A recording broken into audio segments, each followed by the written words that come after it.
রব্বি আউযু বিকা মিন হামাযাতিশ শায়াতিন ওয়া আউযু বিকা রব্বি আন ইয়াহদুরুন। রব্বি শরহ লি সদরি ওয়া ইয়াসসির লি আমরি ওয়াহলুল উকদাতাম মিন লিসানি ওয়া ইয়াফকাহু কওলি। আলহামদুলিল্লাহিল্লাযী আনজালা আলা আবদিহিল কিতাবা ওয়া লাম ইয়াজআল লাহু ইওয়াজা কাইয়িমান লিইউনযিরা বা'সান শাদীদাম মিন লাদুনহু ওয়া ইউবাশশিরুল মুমিনিনা আল্লাযীনা ইয়া'মালুনাস সালিহাতি আন্না লাহুম আজরান হাসানা মাকিসিনা ফীহি আবাদা ওয়া ইয়ানযিরাল্লাযীনা ক্বালু ইত্তাখাযাল্লাহু ওয়ালাদা মা লাহুম বিহি মিন ইলম ওয়ালা লিআবাইহিম কাবুরাত কালিমাতিন তাখরুজু মিন আফওয়াহিহিম আন ইয়াকুলুনা ইল্লা কাযিবা।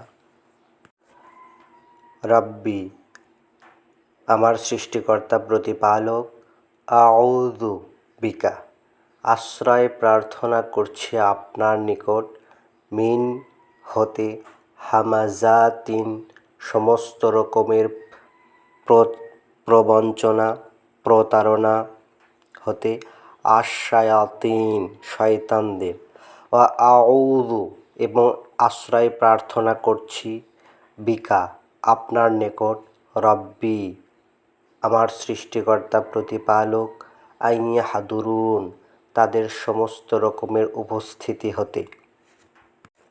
রব্বি আমার প্রতিপালক, ইশরাহ লি প্রশস্ত করে দিন আমার জন্য, সদরি আমার বক্ষকে, ওয়া ইয়াসসির লি এবং সহজ করে দিন আমার জন্য, আমরি আমার কাজ, ওয়াহলুল আর দূরীভূত করুন, উকদাতান জড়তা, মিন লিসানি আমার জিহ্বা হতে, ইয়াফকাহু যেন তারা বোঝে, কওলি আমার কথা।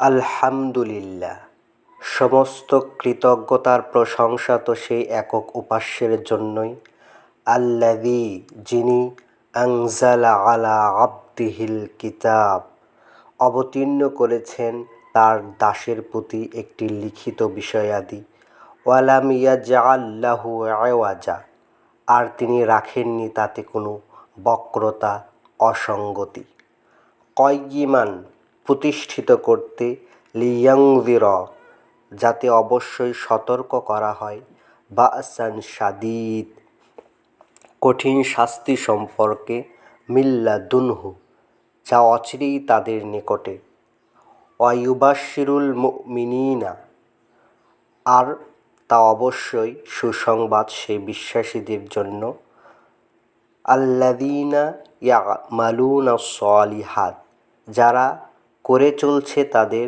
নিজেদের সংশোধনের কার্যগুলো,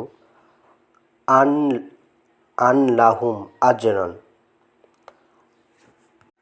আর অবশ্যই তাদের জন্য রয়েছে পারিশ্রমিক, হাসানা উত্তম, মাকিসিনা ফীহি আবাদা তারা সেখানে চিরকাল অবস্থান করবে, ওয়া ইয়ানযিরাল্লাযীনা এবং সতর্ক করতে তাদের, ক্বালু যারা বলে, আতাখাযাল্লাহু ওয়ালাদা যে আল্লাহ প্রিয়পাত্র গ্রহণ করেছেন, মা লাহুম বিহি মিন ইলম নেই তাদের কোনো অবগতি সে সম্পর্কে, ওয়ালা লিআবাইহিম আর না ছিল তাদের পিতৃপুরুষদের, কাবুরাত কালিমাতান কি সাংঘাতিক কথাগুলো, তাখরুজু বের হয়, মিন আফওয়াহিহিম তাদের মুখগুলো থেকে, আন ইয়াকুলুনা আর তারা বলে না, ইল্লা কাযিবা ব্যতীত মিথ্যা ছাড়া আর কিছুই।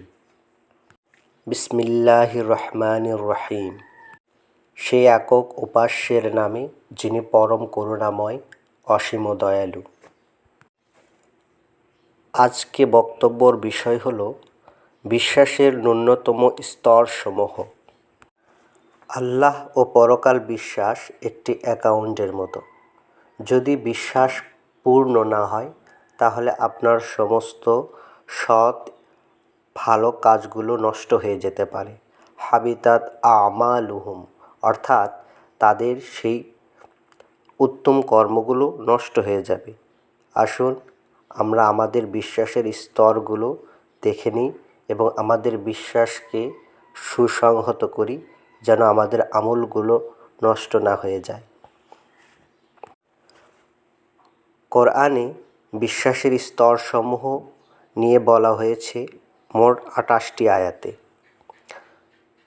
2 নম্বর সূরা 8, 62, 126, 177, 288, 232, 264 এবং 285 নং আয়াত। 3 নম্বর সূরার 114, 4 নম্বর সূরার 38, 39, 59, 136, 162 নং আয়াত। 5 নম্বর সূরার 69 নং আয়াত। 6 নম্বর সূরা 92 নং আয়াত। 9 নম্বর সূরার 18, 19, 29, 44, 45, 99। 12 নম্বর সূরার 37, 24 নম্বর সূরার 2, 29 নম্বর সূরার 36, 33 নং সূরার 21, 58 নং সূরার 22, 60 নং সূরার 6 এবং 65 নং সূরার 2 নং আয়াতে। এই মোট 28টি আয়াতে বলা হয়েছে বিশ্বাসের ন্যূনতম স্তরসমূহ সম্পর্কে, এবং এটার বিস্তারিত বর্ণনা করা হয়েছে আরও 3টি আয়াতে। বিস্তারিত বর্ণনা সূরা বাকারা 177, 285, 136। আমরা এই 3টি আয়াত সম্পর্কে একটু পরে আসব। আপনারা অবশ্যই ভিডিওটি দেখার সময় একটি খাতা এবং একটি নোট, একটি কলম সাথে রাখবেন এবং একটি অনুবাদ, যে কোনো অনুবাদের একটি কোরআন সাথে নিয়ে মিলিয়ে দেখবেন। এটি আপনার আখিরাতের পুঁজি, সুতরাং এটাকে অবহেলা করবেন না। আর যারা আখিরাত বিশ্বাস করেন না তারা আপাতত এখানে অযথা সময় নষ্ট করবেন না। সময় অনেক মূল্যবান। আপনার সময়কে অন্য জায়গায় আপনার ইচ্ছা মতো ব্যবহার করুন, সেটা আপনাকে অন্য কাজে সাহায্য করবে। আর এই ভিডিওগুলো তাদের জন্যই তৈরি করা যারা পরকাল বিশ্বাস করে এবং নিজেকে সংশোধন করতে চায়, এবং যারা চিন্তা করে যে একদিন তাদের প্রভুর সামনে জবাবদিহি করতে হবে এবং তার প্রভুর সম্মুখে তাকে দাঁড়াতে হবে। ভিডিওটা শুধুমাত্র তাদের জন্যই, তাই অন্যদের জন্য এই ভিডিও কোনোই কাজে আসবে না। 2 নম্বর সূরা 8 নম্বর আয়াত। অমিনান নাসি মান ইয়াকুলু আমান্না বিল্লাহি ওয়া বিল ইয়াউমিল আখির ওমা হুম বিমুমিনিন।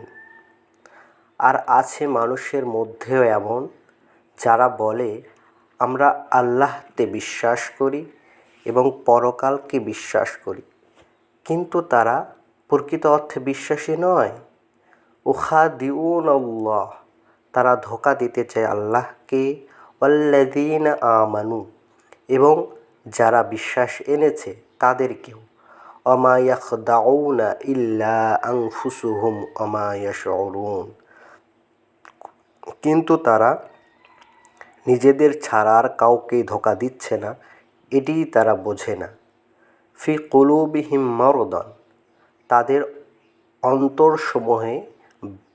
তাদের অন্তরসমূহে ব্যাধি রয়েছে। ফাজাদাহুমুল্লাহু মারদান, এবং আল্লাহ তাদের সেই ব্যাধিকে আরও বৃদ্ধি করেছেন। ওয়ালাহুম আযাবুন আলীমুম বিমা কানু ইয়াকযিবুন, তাদের জন্য রয়েছে যন্ত্রণাদায়ক শাস্তি, এ কারণে যে তারা মিথ্যা বলত। এখানে আল্লাহ বলছেন যে মানুষের মধ্যে এমন কিছু মানুষ আছে যারা বলে যে আমরা পরকাল বিশ্বাস করি, আল্লাহকে বিশ্বাস করি, কিন্তু স্বয়ং সৃষ্টিকর্তা বলছেন যে তারা আসলে প্রকৃত অর্থে বিশ্বাসী নয়। তাহলে একটু ভাবুন যে স্বয়ং সৃষ্টিকর্তা বলছেন যে তারা বিশ্বাসী নয়। এখন আমরা কি এই আয়াতটা আমাদের নিজেদের ক্ষেত্রে ব্যবহার করব না, করে দেখব না? একটু ভিডিওটা পজ করে আমরা দেখি, এটা নিয়ে একটু ভেবে দেখি যে কে সে মানুষগুলো যারা আসলে আল্লাহকে বিশ্বাস করে এবং পরকাল বিশ্বাস করে বলে ঠিক, কিন্তু তারা আসলে বিশ্বাসী নয়। কারণ স্বয়ং সৃষ্টিকর্তা বলেছেন। আমরা দেখব, আমরা নিজেরা এটাকে নিজেদের সাথে যাচ করে দেখব যে আমি কি তাদের মধ্য কিনা। ধীরে ধীরে যারা পরকাল বিশ্বাস করে না তাদের বৈশিষ্ট্যসমূহ বর্ণনা করা হবে ইনশাআল্লাহ।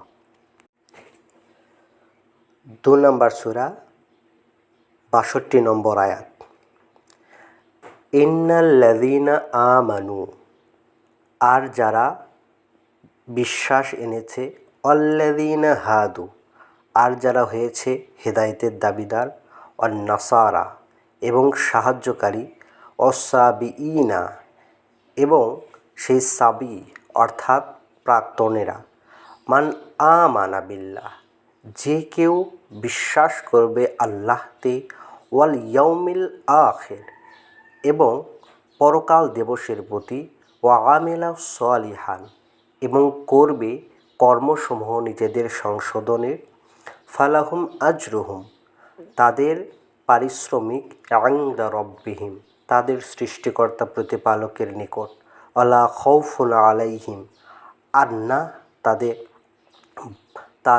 তাদের কোনো ভয় আছে, ওয়ালা হুম ইয়াহজানুন, আর না তারা দুঃখিত হবে। দেখুন, এখানে আল্লাহ বলছেন যে নিশ্চয়ই যারা ঈমান এনেছে এবং যারা হাদু হেদায়েতের দাবিদার বা ইয়াহুদি আর নাসারা খ্রিস্টান, অথবা যারা সাহায্যকারীর দাবিদার, এবং যারা প্রাক্তন ধর্মের অনুসারী, যে যেটাই দাবি করুক না কেন, তারা যদি এক উপাস্যতে অর্থাৎ আমানা বিল্লাহ, একক উপাস্যতে বিশ্বাস করে, ওয়াল ইয়াউমিল আখির, এবং বিশ্বাস করে পরকাল দিবসের প্রতি, অর্থাৎ সেই একক উপাস্যের কাছে আবার দাঁড়াতে হবে এটা বিশ্বাস করে, ও আমিলা সালিহা, এবং করে তাদের নিজেদের সংশোধনের কার্যসমূহ, অর্থাৎ তাদের যে উঠতে হবে তাদের প্রতিপালকের সামনে, তার জন্য তাদের যে প্রাণান্তকর প্রচেষ্টা, ফালাহুম আজরুহুম, তাদের পারিশ্রমিক তো ইনদা রব্বিহিম, তাদের সৃষ্টিকর্তা প্রতিপালকের নিকট, ওয়ালা খাউফুন আলাইহিম, আর না তারা ভীত হবে, ওয়ালা হুম ইয়াহজানুন, আর না তারা দুঃখিত হবে। তাহলে এখানে স্বয়ং সৃষ্টিকর্তা আল্লাহ কি বললেন, যে যেই দাবি করুক না কেন, আপনাকে যেই দলেই দাবি করেন না কেন, আপনার মধ্যে 3টা কোয়ালিটি থাকতে হবে। অর্থাৎ আমানু বিল্লাহ, আল্লাহতে বিশ্বাস করতে হবে, একক ইলাহতে। আল্লাহ কোনো নাম নয়, কোনো সৃষ্টিকর্তার নাম নয়। আল্লাহ শব্দটির অর্থ, আল্লাহকে ভাঙলে আল ইলাহ হয়, যার অর্থ হচ্ছে একক উপাস্য, নির্দিষ্ট একক উপাস্য, যার কাছে আবার জবাবদিহিতার জন্য আমাকে দাঁড়াতে হবে। তার নাম আপনি যাই বলুন, আল্লাহ, ভগবান, ঈশ্বর, যেটাই নামে ডাকুন না কেন, প্রভু, যে নামেই ডাকুন না কেন। অন্য আয়াতেও আল্লাহ বলেছেন যে তোমরা তাকে রহমান ডাকো অথবা অন্য নামে ডাকো না কেন, সমস্ত সুন্দর নামই তার। সুতরাং আল্লাহকে যে কোনো নামেই ডাকা যায়, কোনো সমস্যা নেই। তবে এর জন্য কোনো প্রতিকৃতি কল্পনা করা যাবে না, এবং তিনি আমাদের মতো নন, তিনি তার মতো। লাইসা কামিসলিহি শাই, 42-11, সেখানে বলা হয়েছে তিনি কোনো কিছুর মতোই না, অর্থাৎ কখনো সৃষ্টিকর্তাকে কোনো সৃষ্টির মতো কল্পনা করাই যাবে না। তাহলে আমানা বিল্লাহ অর্থাৎ আল্লাহতে বিশ্বাস, ও ইয়াউমিল আখির, পরকাল দিবসের প্রতি বিশ্বাস, ও আমিলা সলিহা, এবং সৎকর্ম, এই 3টি হচ্ছে এখানে শর্ত। তাহলে তারা যে ধর্মই অনুসরণ করুক, যে ধর্মই অনুসরণ করুক, যে নামই তারা দিক না কেন, এই 3টি কোয়ালিটি তাদের মধ্যে থাকতে হবে। তাদের কোনো চিন্তা নেই, আর তারা কখনো দুঃখিতও হবে না। ওয়াইদ ক্বালা ইব্রাহিমু রব্বি জাআল হাযা বালাদান আমিনা। স্মরণ করো যখন ইব্রাহিম বলেছিল, প্রতিপালক, ইজআল হাযা বালাদান আমিনা, এই শহরকে একটি নিরাপদ শহরে পরিণত করুন। ওয়ারযুক আহলাহু, এবং জীবিকা দিন এর অধিবাসীদের, মিনাস সামারাতিন, ফল ফুল ও ফসল হতে, মান আমানা মিনহুম, তাদের মধ্য হতে যারা বিশ্বাস করে, বিল্লাহে, আল্লাহতে, ওয়া ইয়াউমিল আখির, এবং শেষ দিবসের প্রতি। ক্বালা, আল্লাহ বললেন, ওমান কাফারা মাত্তিউহু কলিলান, যারা কুফরি করেছে তাদেরকেও আমি কিছুটা ভোগ সামগ্রী দিব। সুম্মা আত্তরহু ইলা আযাবান নার, অতঃপর তাদের বাধ্য করব শাস্তি ভোগ করতে নরকের। ওয়াবিসাল মসির, এবং তা কতই না নিকৃষ্ট একটি স্থান। এখানে সালামুন আলা ইব্রাহিম আল্লাহর কাছে প্রার্থনা করছেন, প্রভু, যারা পরকাল বিশ্বাস করে এবং তোমাকে বিশ্বাস করে, অর্থাৎ যারা আল্লাহতে বিশ্বাস করে এবং পরকাল দিবসকে বিশ্বাস করে, তাদেরকে তুমি কি করো, ফল ফুল ও ফসল হতে তুমি তাদের জীবিকার ব্যবস্থা করো। কিন্তু আল্লাহ বললেন, না, যারা কুফরি করছে তাদেরকেও তিনি কিছু দিবেন, অল্প কিছু ভোগ সামগ্রী এই পৃথিবীর জন্য, আর পরকালে তাদের জন্য রয়েছে কঠিন শাস্তি। 2 নম্বর সূরা 232 নম্বর আয়াত।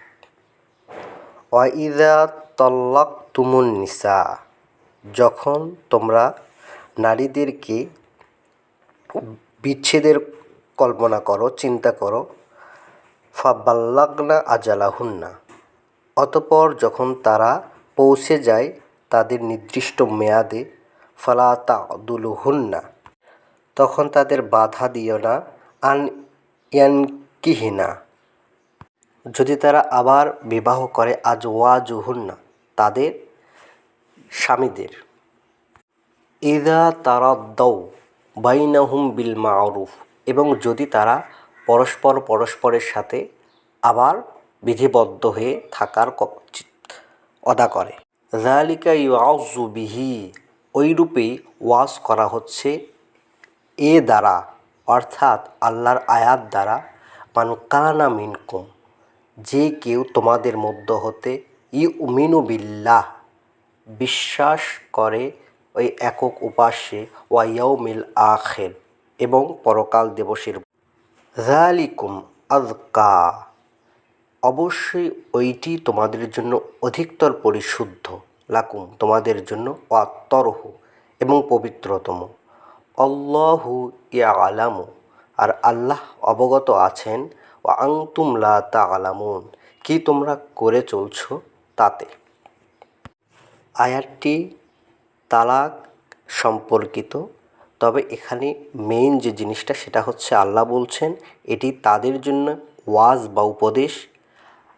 মান কানা মিনকুম ইউমিনু বিল্লাহি ওয়া ইয়াউমিল আখির, যে বিশ্বাস করে আল্লাহতে এবং বিশ্বাস করে পরকাল দিবসের প্রতি। 2 নম্বর সূরা 264 নম্বর আয়াত। ইয়া আইয়ুহাল্লাযীনা আমানু, ওহে হে যারা বিশ্বাস এনেছ, লা তুবতিলু, তোমরা নষ্ট করো না, সাদাকাতিকুম, তোমাদের দানগুলো, বিল মান্নি অল আযা, খোঁটা দিয়ে ও কষ্ট দিয়ে, কাযালিক, কাল্লাযী, ওইটির মতো, ওই ব্যক্তির মতো, ইনফিকু, যে ব্যয় করে, মালাহু, তার সম্পদগুলোকে, রিয়াআন নাস, শুধুমাত্র মানুষকে দেখানোর জন্য, ওয়ালা ইউমিনু বিল্লাহ, এবং সে বিশ্বাস করে না আল্লাহতে, ওয়া ইয়াউমিল আখির, এবং বিশ্বাস করে না পরকালে। ফামাসালুহু, তার উপমা হচ্ছে কামাসালি সাফওয়ান, যেন একটি মসৃণ পাথর, আলাইহি তুরাব, তার উপরে আছে কিছু মাটি, ফা অসাবাহু, অতপর তার উপর আপতিত হয় ওয়াবেলন, প্রচুর বৃষ্টি, ফাতারা কাহু সলদান, অতপর তা তাদের ধুয়ে নিয়ে যায়। লা ইয়াকদিরুনা, আর না তারা সক্ষম হয়, আলা শাইইন মিম্মা কাসাবু, কোনো কিছুর ওপর দাঁড়াতে যা তারা অর্জন করেছে। আল্লাহু লা ইয়াহদি, আর আল্লাহ তো সঠিক পরিচালনায় আনেন না কওমাল কাফিরিন, সেই অস্বীকারী সম্প্রদায়কে, যারা অস্বীকার করে আল্লাহকে, অস্বীকার করে পরকালকে। অর্থাৎ এখানে আল্লাহ বলছেন মূলত যারা পরকালকে অস্বীকার করে, আল্লাহকে স্বীকার করে বা আল্লাহকে মেনে চলে এইরকম মানুষ অসংখ্য আছে, কিন্তু পরকাল মেনে চলে না, পরকালকে বিশ্বাস করে না, এমন লোকের সংখ্যাও কম নয়। সুতরাং পরকালের বিশ্বাস না থাকলে আল্লাহতে বিশ্বাস পরিপূর্ণ হয় না, যৌক্তিকতায় হয় না। অর্থাৎ আপনার যদি জবাবদিহিতাই না থাকে, তাহলে আপনার সেই বিশ্বাস খেলনা মাত্র, সেই বিশ্বাস বিশ্বাসী নয়। মূল কথা, পরকাল বিশ্বাস করলে আল্লাহতে বিশ্বাস হয়, এক আল্লাহতে বিশ্বাস হয়। আর যদি পরকাল বিশ্বাস কেউ না করে, তাহলে তার সেই বিশ্বাসটা অগ্রহণযোগ্য। শুধুমাত্র আল্লাহতে বিশ্বাস সম্পূর্ণ বিশ্বাস নয়। কোরআনের মূল কনসেপ্টটাই দাঁড়িয়ে আছে পরকাল কেন্দ্রিক। সুতরাং যে পরকাল সম্পর্কে সন্দিহান, তার বিশ্বাস আর অবিশ্বাস এই দুটোর মধ্যে কোনোই পার্থক্য নেই। সেই জন্য এখানে আল্লাহ বলছেন যে বিশ্বাসটা কতটুকু গুরুত্বপূর্ণ। পরকাল বিশ্বাস অর্থাৎ আল্লাহতে বিশ্বাস। আল্লাহতে বিশ্বাস মানেই পরকাল বিশ্বাস নয়। অনেকে আছেন আল্লাহকে বিশ্বাস করেন এবং বেশিরভাগ মানুষই আল্লাহকে বিশ্বাস করেন, কিন্তু পরকাল বিশ্বাস না করার কারণে তারা শিরকে লিপ্ত হন এবং তারা অংশীবাদিতার কনসেপ্টে তারা নিজেদের মিশ্রিত করে ফেলেন, ফলে তাদের সে আমল গ্রহণযোগ্য হবে না। সুতরাং একবার ভেবে দেখুন, আপনি যদি এতটা পরিশ্রম করেন, এতটা কষ্ট করেন, এবং আপনিও ভাবছেন আপনি একটি সুন্দর পুরস্কারের আশা করছেন, কিন্তু সেখানে গিয়ে দেখলেন পুরোটাই ফাঁকা, কেমন হবে তখন? সুতরাং বিশ্বাসটাকে গাঢ় করতে হলে পরকাল বিশ্বাসটা আগে প্রাধান্য দিন। আর উক্ত আয়াতে দেখুন কত সুন্দর একটি উপমা আল্লাহ দিচ্ছেন, যে যারা পরকাল বিশ্বাস করে না এবং আল্লাহকে বিশ্বাস করে না, তাদের ব্যয়টা কেমন তার একটা উদাহরণ আল্লাহ দিলেন, যে তা একটি পরিষ্কার পাথরের ওপরে কিছু মাটি, এবং তার ওপর প্রচুর বৃষ্টিপাত হওয়াতে সেই মাটিটাকে সেই পানি ধুয়ে নিয়ে যায়, এবং তারা কোনো কিছুতেই দাঁড়াতে পারে না। এমনভাবে আল্লাহ যে সম্প্রদায় তাকে অস্বীকার করে, অর্থাৎ পরকাল অস্বীকার করে, তাদেরকে তিনি পথ দেখান না বা সঠিক পরিচালনায় আনেন না। তাহলে বোঝা গেল যে পরকাল বিশ্বাস এবং আল্লাহতে বিশ্বাস একটি অ্যাকাউন্টের মতো। সে অ্যাকাউন্ট যদি আপনি ঠিকঠাক না খুলে রাখেন, তাহলে কোনো কিছুই জমা হবে না। ধরুন আপনি একটি ব্যাংক অ্যাকাউন্ট করেননি, না করে আপনি একজন ব্যাংকের একটা ব্রাঞ্চ ম্যানেজারের কাছে আপনি আপনার টাকাটা জমা দিলেন, যে ভাই এই টাকাটা আমি ব্যাংকে রাখবো। তারপরে আপনি 1 বছর 2 বছর পরে গিয়ে তাকে বললেন যে ভাই আমার কত টাকা জমছে। তখন সে কী করবে? আপনাকে বলবে কিসের টাকা দিয়েছেন আমাকে? তিনি তো অস্বীকার করবেন, কারণ আপনার তো কোনো প্রুফ নেই, ডকুমেন্টস নাই, আপনি তো অ্যাকাউন্টই খোলেননি, শুধুমাত্র আপনি একজন ম্যানেজারকে বিশ্বাস করে তাকে টাকাটা দিয়েছেন। কি গ্যারান্টি আছে যে ওই ম্যানেজার আপনার কথাকে সত্য মনে করবে? বরং এটাই স্বাভাবিক যে তিনি আপনার টাকাটাকে ফিরে তো দিবেনই না, বরং আপনি কোথাও গিয়ে দাঁড়াতেই পারবেন না, কারণ যেখানেই যান আপনার যুক্তি অকার্যকর। কেননা আপনি একটা ব্যাংক অ্যাকাউন্ট খোলেননি এবং আপনার কোনো ডকুমেন্টস নাই, আর আদালত আপনার ডকুমেন্টসটাকে দেখতে চাইবে, বা যে কেউ আপনার ডকুমেন্টসটাকে দেখতে চাইবে, আর সেক্ষেত্রে কিন্তু আপনি সেখানে হেরে যাবেন। ঠিক তেমনই বিশ্বাস জিনিসটা যদি আপনার ভেতরে কমপ্লিটলি ইস্টাবলিশড না হয়, তাহলে আপনার সমস্ত কর্ম নিষ্ফল হয়ে যাবে। অর্থাৎ হাবিতাত আমালুহুম, আপনার কর্মগুলোকে সিজ করে নেওয়া হবে। তাহলে একটু ভাবুন, আজই ভাবুন, এখন থেকেই ভাবুন, প্রতিটা আয়াত নিজের শরীরে লাগান, নিজের অনুভূতিতে লাগান এবং চেক করে নিন যে আপনি এর মধ্যে পড়েন কি না।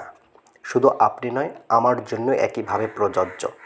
সুতরাং বিশ্বাসটাকে আবার একটু রিনিউ করুন, আবার আপনার বিশ্বাসকে মিলিয়ে দেখুন আল্লাহর কিতাবের সাথে।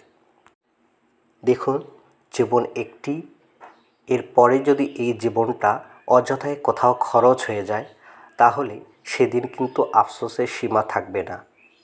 তাই উদাত্ত আহ্বান, যদি বিশ্বাস করতেই হয় পরকাল, বিশ্বাস করতেই হয় আল্লাহকে, ভালোভাবেই করুন। ভালো করে নিজের সাথে জাজমেন্ট করে দেখুন আপনার বিশ্বাসটা আল্লাহর কিতাবের সাথে ঠিক কিনা, আল্লাহর কিতাবের দ্বারা উত্তীর্ণ কিনা, সত্যায়িত কিনা। যদি সত্যায়িত না হয়, তাহলে নিজেকে পরিবর্তনের চেষ্টা করুন, আল্লাহর কিতাব দিয়ে নিজেকে গড়ে তোলার চেষ্টা করুন। আর যদি মনে হয় না কোনো প্রয়োজন নেই, তাহলে আপনি আপনার মতোই চলুন, আমি আমার মতোই চলি। সূরা বাকারা আয়াত 285। আমানার রসুল, বিশ্বাস এনেছে সে বিষয়ে বার্তাবাহক, বিমা উনজিলা ইলাইহি, সে তার ওপরে যা নাজিল হয়েছে তাতে, মিন রব্বিহি, তার সৃষ্টিকর্তা প্রতিপালকের পক্ষ হতে, অল মুমিনুনা, এবং বিশ্বাসীরাও, কুল্লু আমান্না বিল্লাহ, প্রত্যেকেই বিশ্বাস এনেছে, বিল্লাহ, আল্লাহর প্রতি, অমালাইকাতিহি, তার ফেরেশতাগণের প্রতি, অকুতুবিহি, তার কিতাবগুলোর প্রতি, অরুসুলিহি, এবং তার বার্তাবাহকগুলির প্রতি, লা নুফারিকু বাইনা আহাদিম মির রুসুলিহি, এবং তারা বলছে আমরা পার্থক্য করি না তার বার্তাবাহকগণের মধ্যে কোনো কাউকে। অকলু, এবং তারা বলে, সামিআনা, আমরা মনোযোগ দিয়ে শ্রবণ করলাম, ও আতানা, এবং আমরা তা মেনে নিয়েছি। গুফরানাক, ক্ষমা করে দিন আমাদেরকে, রব্বানা, হে আমাদের সৃষ্টিকর্তা প্রতিপালক, ওয়া ইলাইকাল মসির, আর আমরা তো আপনার নিকটে আবার ফিরে যাব। এখানে আল্লাহতে বিশ্বাস অর্থাৎ তার ফেরেশতা, তার কিতাব, তার বার্তাবাহকগণের প্রতি বিশ্বাস, এটাকে আল্লাহ ডিটেলস করলেন, এবং তার সাথে এটাও তিনি এখানে কনফার্ম করলেন যে একজন বার্তাবাহককেও এই সেম বিষয়ে বিশ্বাস আনতে হয়। সেখানে বার্তাবাহক এবং সাধারণ বিশ্বাসী, তাদেরকে আল্লাহ এক দৃষ্টিতেই দেখেছেন, এবং এখানে তারা বলছে যে আমরা অবশ্যই পার্থক্য করি না তার রাসূলের মধ্যে কাউকে। সুতরাং তার বার্তাবাহকগণের মধ্যে কাউকেই পার্থক্য করা যাবে না, কাউকে একটু বেশি সম্মান, কাউকে কম সম্মান, এরকমটি না। সকল বার্তাবাহক সমান দৃষ্টিতে আমাদের দেখতে হবে। তবে হ্যাঁ, একটি আয়াতে রয়েছে, তিলকা রুসুলু ফাদ্দলনা বা'দহুম আলা বা'দ মিনহুম মান কাল্লামাল্লাহু ওয়া রাফা বা'দাহুম দারাজাত, অর্থাৎ তিনি বার্তাবাহকদের একজনের উপর আরেকজনকে মর্যাদা দিয়েছেন এবং কারোর সাথে কথা বলেছেন, কাউকে দিয়েছেন অন্যরকম মর্যাদা। তো সেটি স্বয়ং সৃষ্টিকর্তা দিয়েছেন তার বার্তাবাহকদের। জাজমেন্ট তিনি করবেন, তিনি সৃষ্টিকর্তা, তিনি, আমরা নই, আমরা সৃষ্টি। সুতরাং আমাদের কাউকে জাজমেন্ট করার কোনো অধিকার নেই। সুতরাং আমাদের কাছে প্রতিটি বার্তাবাহক সমান এবং প্রতিটি বার্তাবাহক একই, তাদের মধ্যে কোনো প্রকারের কোনো রকমের পার্থক্য করা যাবে না। কোরআনে বর্ণিত 20 জন নবী এবং রসুল এবং 4 জন বিশেষ রাসূল, এদের সবাইকে প্রত্যেককে সমান দৃষ্টিতে দেখতে হবে। রব্বানা আমান্না বিমা আনজালতা ওয়াত্তাবা'না রুসুলা ফাকতুবনা মা'আশ শাহিদিন, হে আমাদের সৃষ্টিকর্তা প্রতিপালক, আমরা বিশ্বাস এনেছি যা আপনি অবতীর্ণ করেছেন তাতে, এবং আমরা অনুসরণ করছি সেই বিশেষ বার্তাবাহকের, এবং অতএব আমাদেরকে লিখিয়ে নিন সাক্ষীগণের মধ্যে।